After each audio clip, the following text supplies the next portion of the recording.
เป็นสามีได้แต่ว่าต้องเฮ็ดได้ตามที่เพิ่นออกมาเกี่ยวนึงดูแลเบิ่งแยงซัพพอร์ตเนาะโดย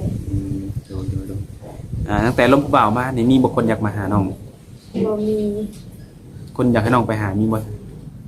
คนให้ไปหาบ่ก็มีอยู่บ่แม่เพิ่นให้ไปหาอยู่ไสเพิ่นให้ไปหาแบบอยู่มุกดาหารบ่สินะนัดเจอกันจังซี่บ่แม่โอ้แต่ว่าเพิ่นบ่แม่นคนมุกดาหารบ่แม่เพิ่นเป็นแบบคนไทยสินะเพียงแต่ว่าอยากถ้าว่านัดเจอคือนัดเจออยู่มุกดาหารน้องว่าน้องตกลงเพิ่นกับเพิ่นอยู่บ่ก็มีจะบอกว่าข้าเวียกแบบนี้นะถ้าน้องข้าเวียกอันนี้ไปบ่ได้ดูเฮาก็ยังบ่ว่างเนาะแม่ส่วนในช่วงตอนน้องยังเฮ็ดงานอยู่แม่นบ่แม่ คือมาปัจจุบันคือน้องบ่ได้เฮ็ดงานแล้วแต่เพิ่นอยากเจอน้องอีกได้ซะน้องสิว่าจังได๋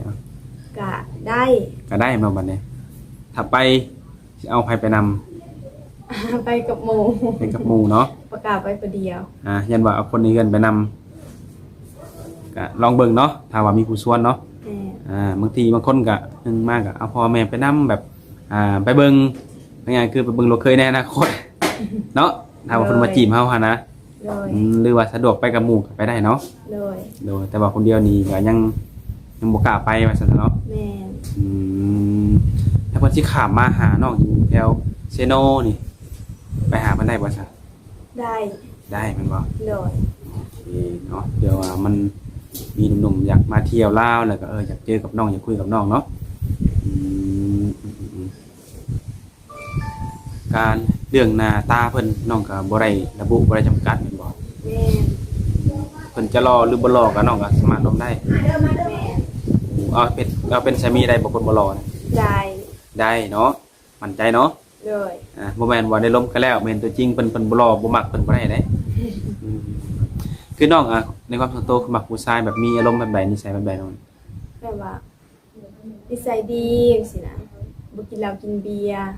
บ่กินเลยแม่นบ่กินได้อยู่แต่ก็บ่ให้กินหลายได้อยู่เนาะกินพอดีพองามเพิ่นว่าเรื่องอารมณ์เพิ่นได้แบบบางคนก็มีร้อนเย็นกลางๆจังซี่นะเอาแบบกลางๆบ่ร้อนเกินบ่เย็นเกินเนาะแต่น้องสิอารมณ์แบบใดน้องเนี่ยน้องบ่โดยเป็นคนแบบอารมณ์ร้อนอารมณ์ร้อนคือในความส่วนตัวน้องอารมณ์ร้อนอยู่แล้วมีร้อนแน่เย็นแน่โดยทุกคนเนาะก็ตามที่น้องว่ามาก็อันนึงก็จังไดต้นสงสารน้องที่ว่าไปเฮ็ดงานแล้วบ่ได้เงินเนาะว่าซั่นซะเนาะครบ31มื้อข้างในมันบ่ครบ